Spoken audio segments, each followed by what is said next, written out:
friends, welcome back to Judy's Cooking Diary. இன்னைக்கு நம்ம சேனல்ல ரொம்பவே சூப்பரான ஒரு ஈவினிங் ஸ்நாக்ஸ் ரெசிபி தான் பார்க்க போறோம். வீடியோக்குள்ள போறதுக்கு முன்னாடி கீழ இருக்கிற red colour subscribe button press பண்ணிக்கோங்க. வாங்க வீடியோக்குள்ள போலாம். நான் இன்னைக்கு 1 கப் அளவுக்கு மாவு ஜவ்வரிசியை 4 மணி நேரம் ஊற வச்சுட்டு தண்ணியை ஃபுல்லா வடிச்சிட்டு ஒரு பாத்திரத்துல எடுத்து வச்சுக்கிறேன். இதுல 2 மீடியம் சைஸ் உருளைக்கிழங்க உப்பு போட்டு வேக வச்சு நல்லா மசிச்சுட்டு இதுல சேர்த்துக்கோங்க. 2 ஸ்பூன் அளவுக்கு சின்ன வெங்காயத்தை பொடியா கட் பண்ணி சேர்த்துக்கோங்க. 1 பச்சை மிளகாய், கொஞ்சமா இஞ்சிய பொடியா கட் பண்ணி சேர்த்துக்கிறேன். இது சேர்த்துட்டு நல்லா மிக்ஸ் பண்ணிக்கோங்க. இதுல தண்ணி எதுவுமே சேர்க்க போறது கிடையாது.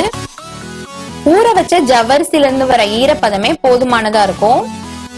தண்ணி இன்னும் கொஞ்சம் சேர்த்துட்டோம்னா நம்ம வடை தட்டி பொரிக்கிறப்ப அந்த வடை உதிர்ந்து வந்துரும்.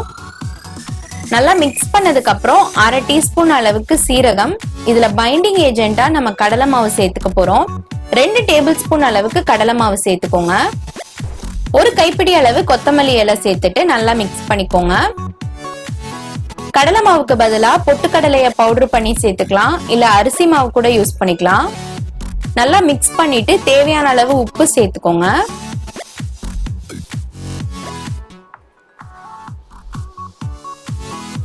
அவ்வளவுதான், நமக்கு மாவு ரெடி ஆயிருச்சு. இத வடை மாதிரி தட்டி எண்ணெயில பொரிச்சு எடுத்துட வேண்டியதான். நல்லா சூடான எண்ணெயில கோல்டன் ப்ரௌன் ஆகுற வரைக்கும் இந்த மாதிரி பேட்டிஸா தட்டி பொரிச்சு எடுத்துக்கோங்க. கையில மாவு ஒட்டாம இருக்கிறதுக்கு லைட்டா எண்ணெய் தடவிட்டு அதுக்கப்புறம் வடை தட்டி நீங்க போட்டீங்கன்னா உங்களுக்கு நல்லா ஒட்டாம வரும். நமக்கு ஜவ்வரிசி 4 மணி நேரம் ஊற வச்சிருக்கோம். மாவு ஜவ்வரிசி யூஸ் பண்ணதுனால ஊறினதுக்கு அப்புறம் பாத்தீங்கன்னா நல்லா சாஃப்டா நமக்கு ஊறி இருக்கும், கல்லு மாதிரி இருக்காது. ஒருவேளை உங்க ஜவ்வரிசி கல்லு மாதிரி இருந்துச்சுன்னா எண்ணெயில பொரிச்சு எடுக்கிறப்ப லைட்டா வெடிக்கும். ஸோ கேர்ஃபுல்லா பொரிச்சு எடுத்துக்கோங்க.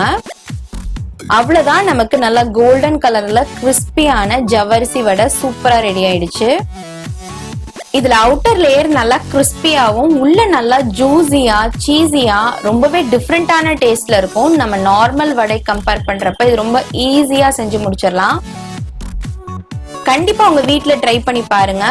இது கூட கெச்சப் வச்சு சாப்பிடலாம், இல்ல சட்னி, சூடான ஒரு டீயோட சர்வ் பண்ணீங்கன்னா கண்டிப்பா வீட்ல இருக்கிற எல்லாருக்கும் பிடிக்கும். ட்ரை பண்ணி பாருங்க. பார்த்துட்டு எப்படி இருக்குன்னு எனக்கு கமெண்ட்ல சொல்லுங்க. இந்த வீடியோ உங்களுக்கு பிடிச்சிருக்கும்னு நினைக்கிறேன். பிடிச்சிருந்தா லைக் பண்ணுங்க. கீழே இருக்கிற red colour subscribe button press பண்ணிக்கோங்க. பக்கத்துல இருக்கிற பெல் ஐகான் பிரஸ் பண்ணிக்கோங்க. நான் உங்களை இன்னொரு இன்ட்ரெஸ்டிங்கான ரெசிபி வீடியோல மீட் பண்றேன். அது வரைக்கும் ஸ்டே டியூன். தேங்க்ஸ் ஃபார் வாட்சிங். பை.